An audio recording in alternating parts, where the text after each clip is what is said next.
Hello! Today I'll be showing you how to get these assets into Blender and almost recreate a multi-plane camera. What's important to note is that you need everything on separate layers and they do have to be merged.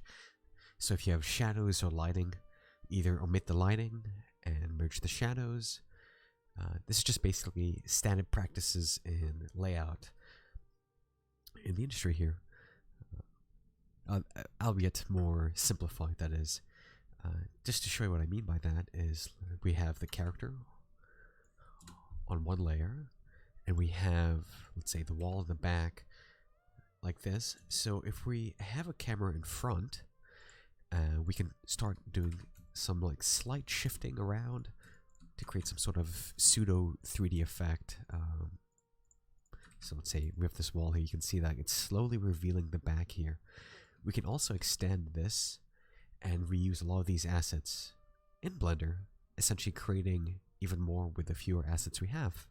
Alright, so what I'm going to do now is I'm going to save out each of these images into its own separate file with alpha transparency. I'm just going to pause the video here. Okay, so I've saved out each of the drawings into its own separate layer and into their own separate file. Sorry, that's a bit of a mouthful there. Now, you will require a plugin that's very easily added. If you already have it, it's the image to planes. To check if you have it, Shift A, image as planes. But if you don't have it, we can easily add it. Well, we go into Edit, Preferences, click on the search bar here, Image, Import Export, Image as planes. We'll tick that option there. Now once that's done, let's delete everything here. Shift A, image as planes. Now the software I'm using is not recording what I'm looking right now, but I'm basically going to navigate towards where the folder is with all my images. I'm going to do that right now. You might just see my cursor moving around in a very funny way. And let us find it somewhere here. Let's see. Desktop, Blender, Demo. What you can do now is you're going to click and shift click all of your images. Actually, I think if I go back to the scene here. There we go. Now we can see it. I just had to be careful because there's some NDA stuff here. But okay, so we're going to shift click. You'll see a variety of options here in terms of how this is going to be offset, how far apart they are, which direction they can be up or down, relative to which axis. So what I mean by that is like X is going to be like this way, is it going to be this way, or is it going to be up and down? I kind of like doing it up and down, so I'm going to do Z negative, and we're going to do I'm just going to do an arbitrary number here, 0.2. Now you also know there's different material settings here, principal, shadeless, and emit. These all have different effects.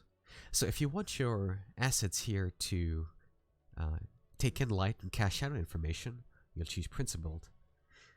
If you want them to be as is with no lighting or shadow being casted, you choose emit.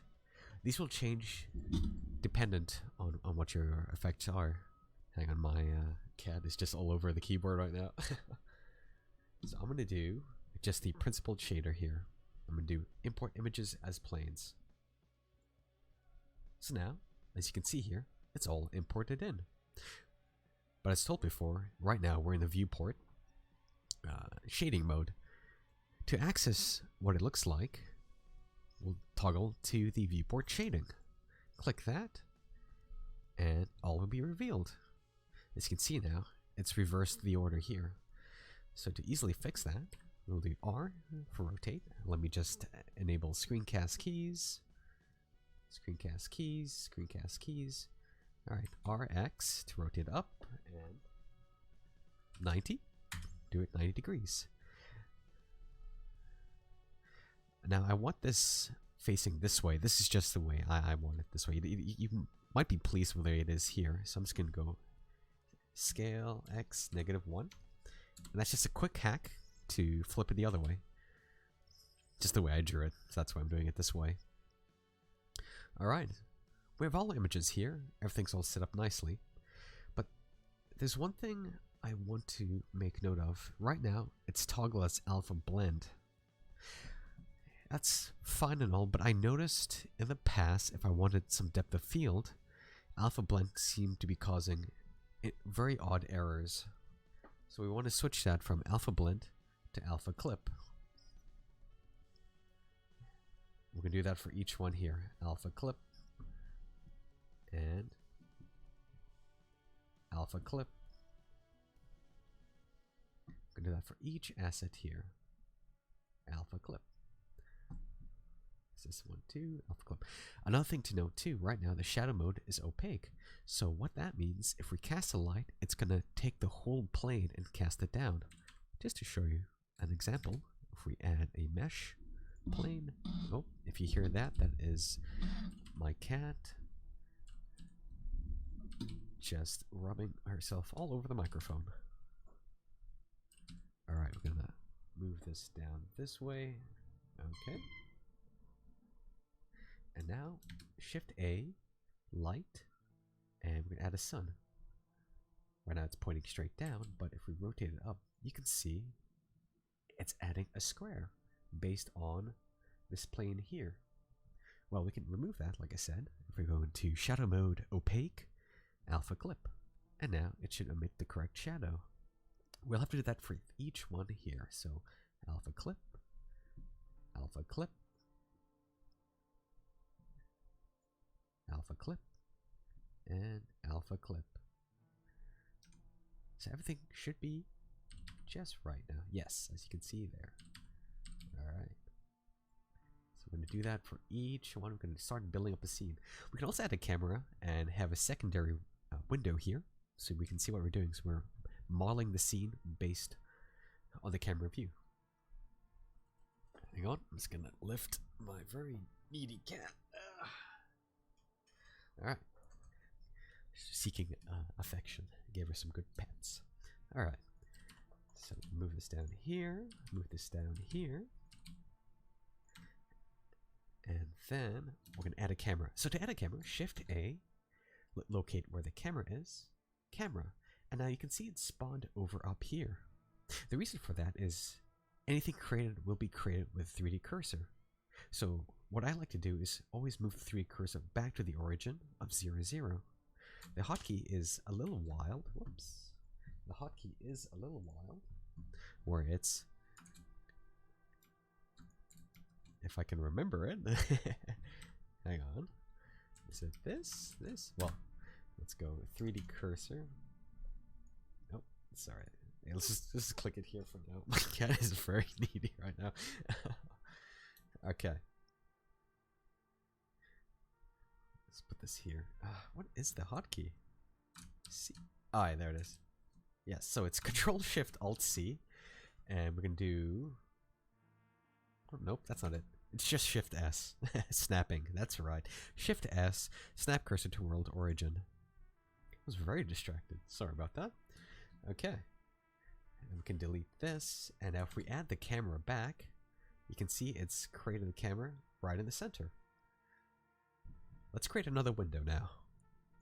Create another window here. Hit numpad 0 for the active viewport. And previously I mentioned about navigation. I'm using legacy control, so Shift F means it's going to navigate and walk. So I can walk around like this and aim straight down. Put this into the view here. And let's just aim it like that. Excellent. Alright, so now we can start constructing our little fun scene here. So let's say this. I'm just going to rush this up a bit, but hopefully you're starting to build a sort of workflow from this. And let's rotate it this way. Let's copy this, bring this way. Scale these friends up. Bring it this way, scale this up. Maybe move this back a little bit. Bring the back wall. Oh. Put this over here, back wall a bit bigger. Move this back. We can also copy and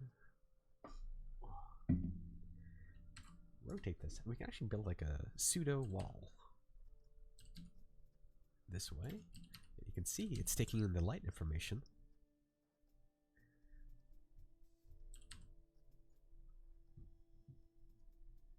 Oh, my cat is really needy. Hey, what's up? B. Okay.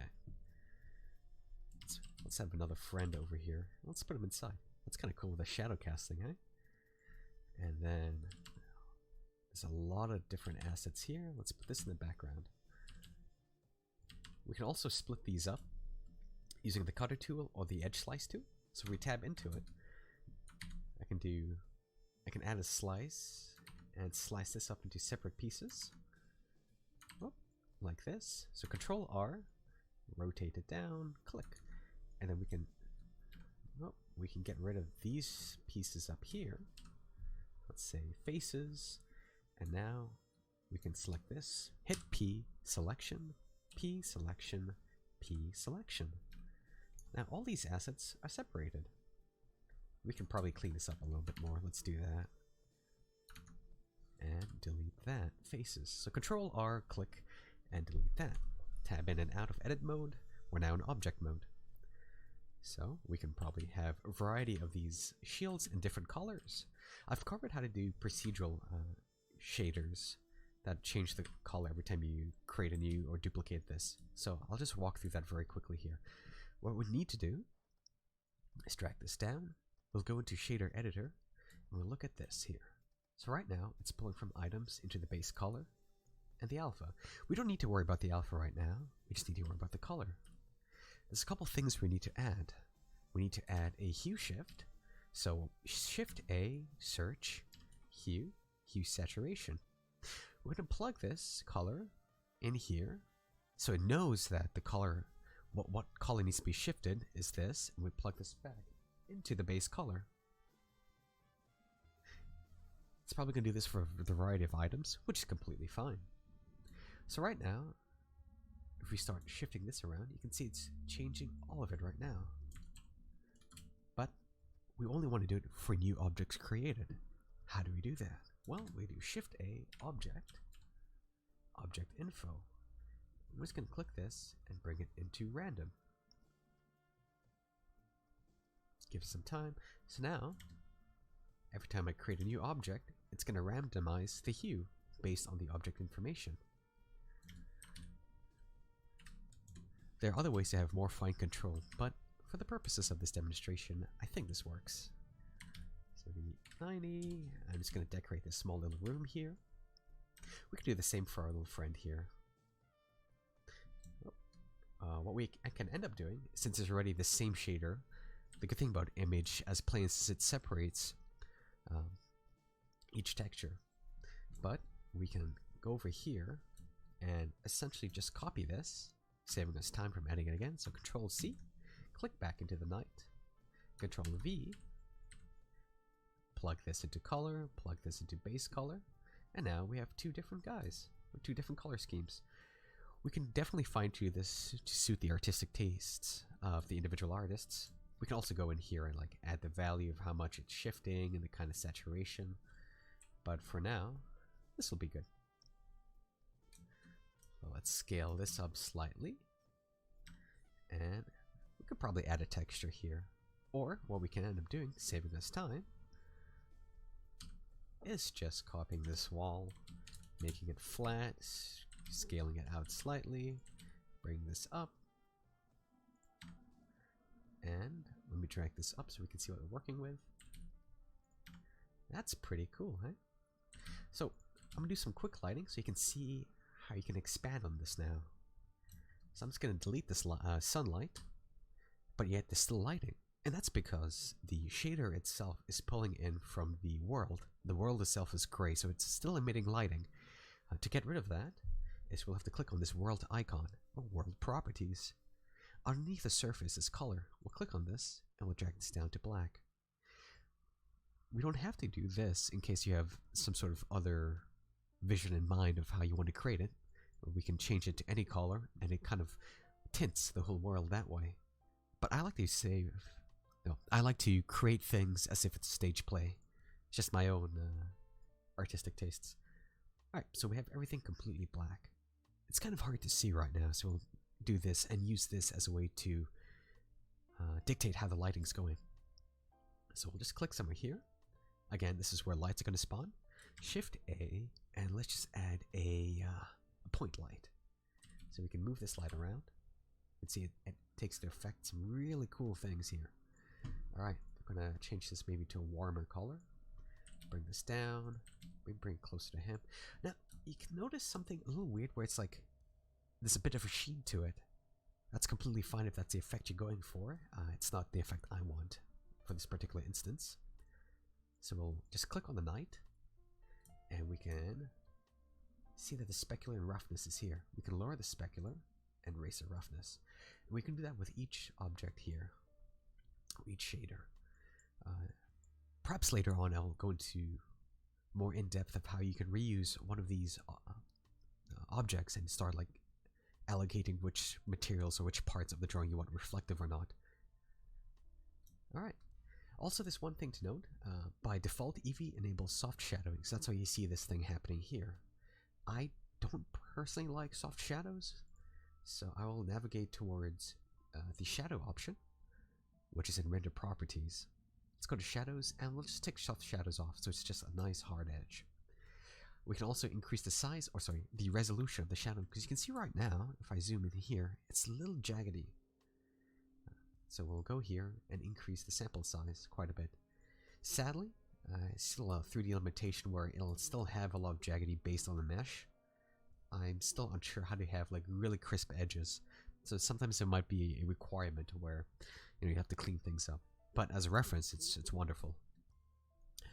We can also add in a bit of blue, which will be handy. I'll show you later on. So let's, maybe we'll have some lighting here. And let's bring this up. We actually don't need the top here anymore. So we'll join areas, bring that up. Zoom in a bit. 10 watts. So look what happens when I add 50 watts. You see this nice bloom effect going on there. We can move this to the side here. Nice little shadow hitting that. We can add another point light. We can move this. We can start, creating a little stage here with different lightings. Again, this is going to be all up to the individual taste of the artist. So we can move it down this way. I don't want to spend too much time on this, but I just want to show you what cool things you can get doing it this way. Let's move him back a bit, bring him down. Maybe add a little less here. Let's see what else we can do. Kind of like the blue. Move this guy a bit further up, down. Yeah, that looks pretty good right there. And I kind of want like light spilling in and hitting here. So I'm going to add a light, spotlight, rotate it. It's kind of finicky at times. Let's move it this way. Z. There we go. Okay, you can see the spotlight in here. I like a harsh spotlight, so let's add that. Move this up. Rotate this down. Let's see if we can find something else here that looks kind of neat. Oh, that looks wonderful. Yeah, just like a little bit of a nice shadow there. Let's see what other colors we can get in here. Ooh. Yep, this looks good right there. And then we can have the size of it. If you want it larger, we can have it smaller. We can increase the blend. So if you want it sharp, it's 0. But if you want it softer like this, that's looking awesome like this. Okay. So the final thing is, if we have the camera here, look what happens with, whoop, wrong one. Let's say this is the start position of the camera, and if we move in slowly, raise it up a bit, you can see there's a little bit of depth in there. To have more of effect here, we can just copy all of this. Probably should have parented it together, but that's fine. And let's put another room here, and let's put another room here. And now, instead of just zooming in, as you can see here, there's some error. That's because it doesn't like it when two alphas are on the same layer, so we can like move that slightly back, or we could cut it up like I did with the shields. So if you are starting to notice errors like this, that's because we have an alpha clipping through another alpha. Again, this is happening here too, so we have to rotate it slightly. This is just a quick demonstration, but you ideally want to clean everything up here. Alright, so we're going to look at this. We have a keyframe already here, and we just want to bring it to the edge here. So we're going to just choose a random site here, and let's bring it here. Put the lighting slightly back this way. And then let me just hide everything here just to show you what it looks like. Zoom in. Let's take off screencast keys for now, and let's play.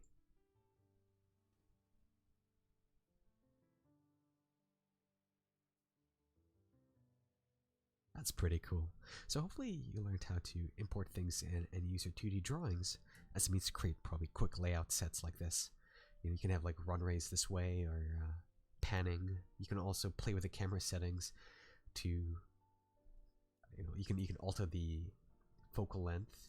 We can also add depth of field as well, like I mentioned before, where let's just say we want our friend in front to be in focus.